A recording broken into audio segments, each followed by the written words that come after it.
Hey guys, welcome back to a new video. I'm Stephanie West. I'm a licensed counselor here in the state of Michigan. I want to share with you a pattern that shows up that perhaps it's something that you've experienced, or perhaps it's something that you are experiencing, and maybe it's a bit mystifying. I had a young adult that I was walking with, and as they came to the end of their high school career, it had been a high chaos time both in the home and in school. And so as they graduated, they made some pretty abrupt life shifts, one of which was kind of moving out of their home, moving in with a friend, and just kind of rewriting their story, which is pretty common in a young adult's life, at least to some extent. And so about 6 months later, this young adult reaches out to me and says, Steph, something's off here. I am angry, I am combustible, I want to go scorch earth on people.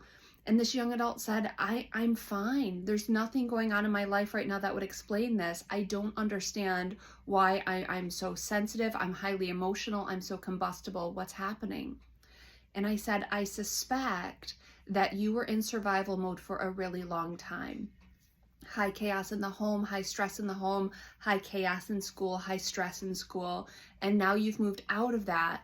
And it's taken about 6 months for your body to acclimate, for your nervous system to calm down, for your brain to kind of ease up with some of its intensity.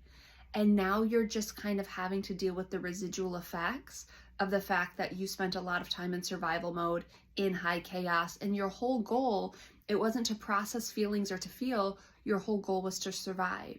And you've survived it, and now you're out of that dynamic, and now your body has to deal with the residual consequences of the fact that it was in survival mode for so long. And so when that happens, we can have high emotional vacillations.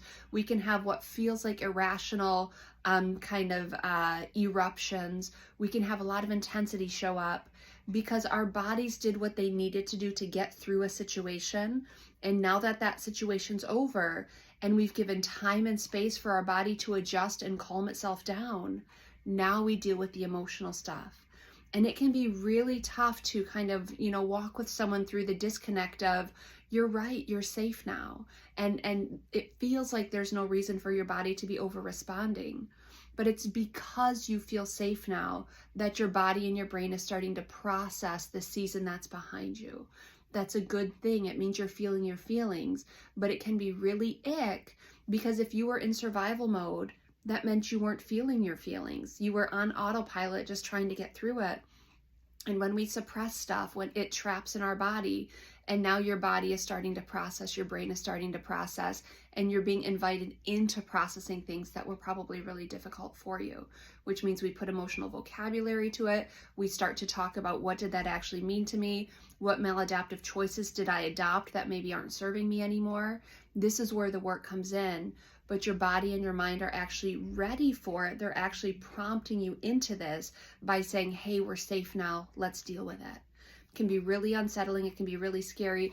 It often happens 3 months, 6 months, 9 months, a year after high chaos. When your body calms down enough, it will start to sort through stuff. And that can get really scary, can get really uncertain.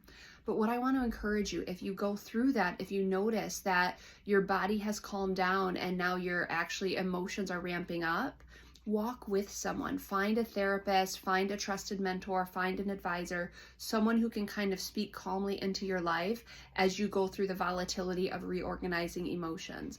It's very normal. It's actually a good thing that your body and your brain are ready to do that. But if you're uncertain how to proceed, you definitely might want to invite someone in to help.